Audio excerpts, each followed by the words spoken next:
Probably move this around a little bit.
Nice slide grease cooking off of there.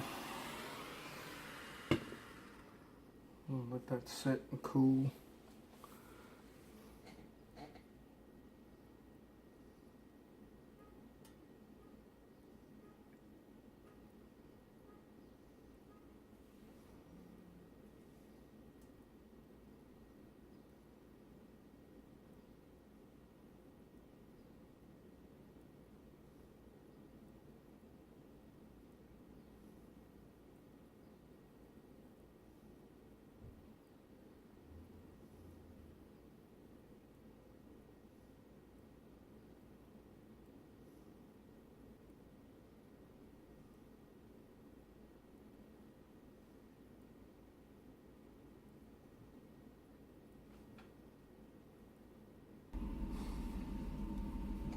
Okay, I took the third valve slide, slid it in here, and it all fits good, except it's kind of stiff, but we'll work with that in a little bit. I got to get it moving smoothly because I'm going to want to work that slide with fingering.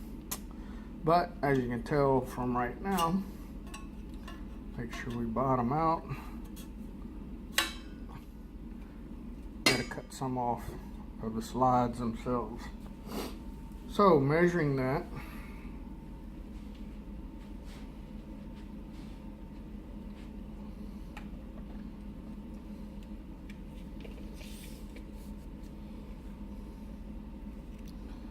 looks like 3/4 of an inch will be plenty. Now, I'm going to show you something that I don't really care for about this particular horn setup. And it's the only negative thing that I can say about using this horn.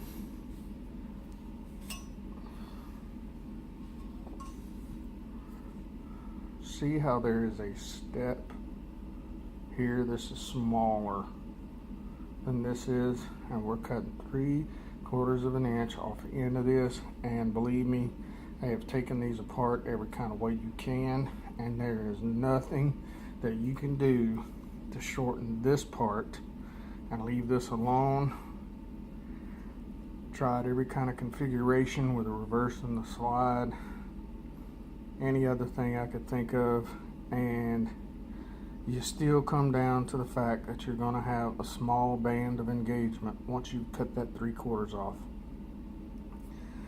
Alright, so having said that, I have two options. One, try to cut this with it still together, which means I need something like a bandsaw, which I don't have. Or I can pull one of the tubes off of the U and cut them individually with the pipe cutter, and that's what I've always done, so that's what I'm going to do. So I'm firing up the torch.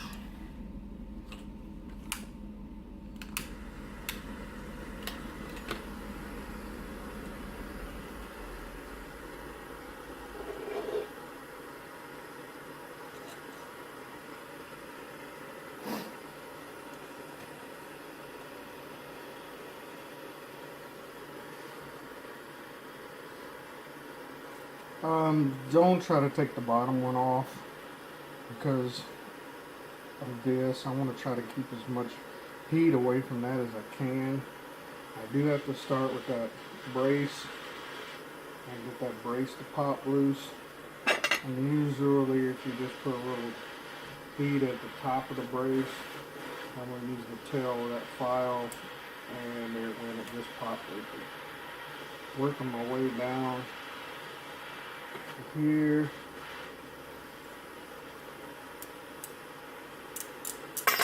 Don't worry about that, I was going to move it anyhow.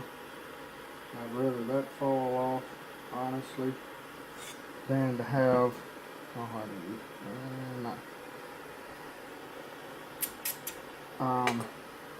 so I want that. I was going to move that anyhow because it's really too close.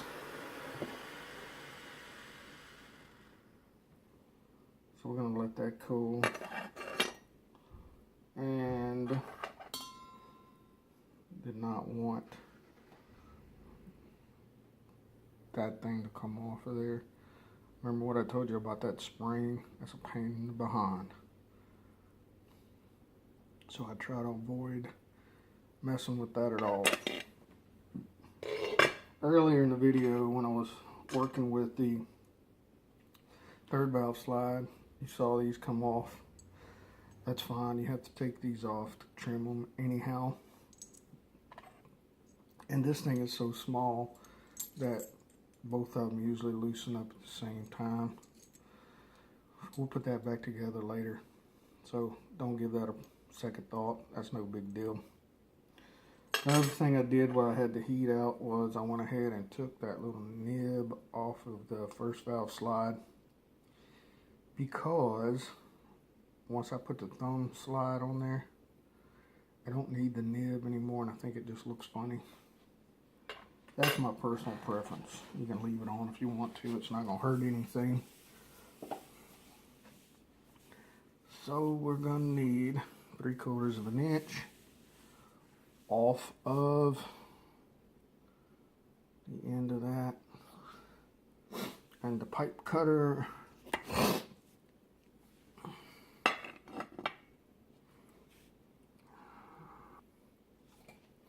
okay, I got it marked.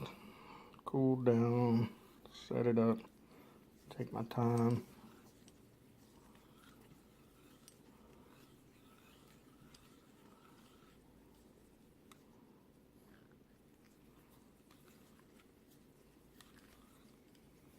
Listening for the crack.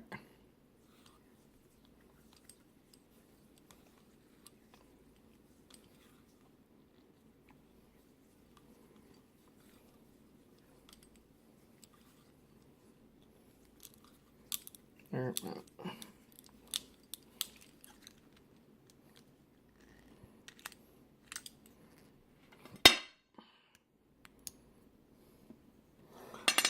Now you can see what I was talking about.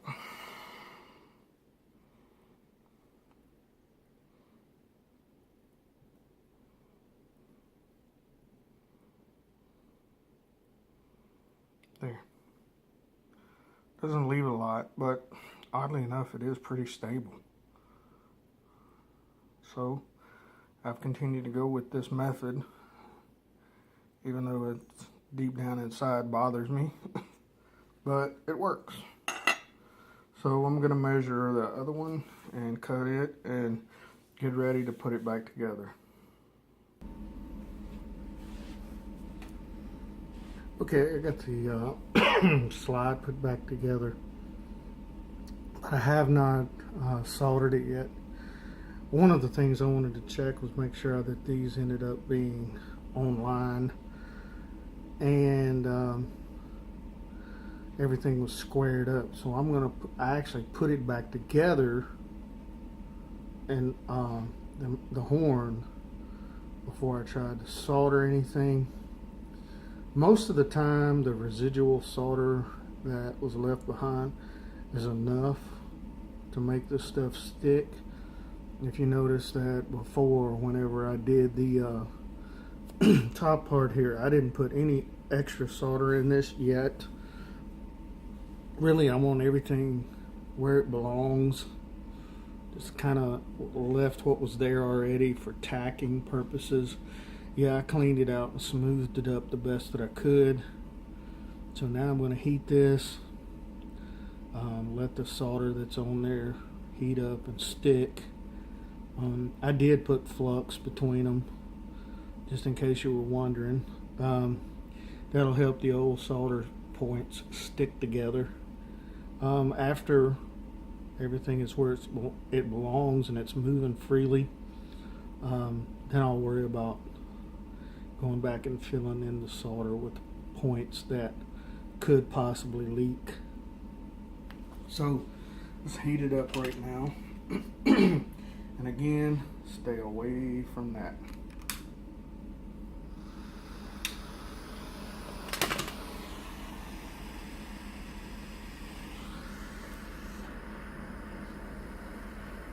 I took this side apart, so I'm going to heat this side.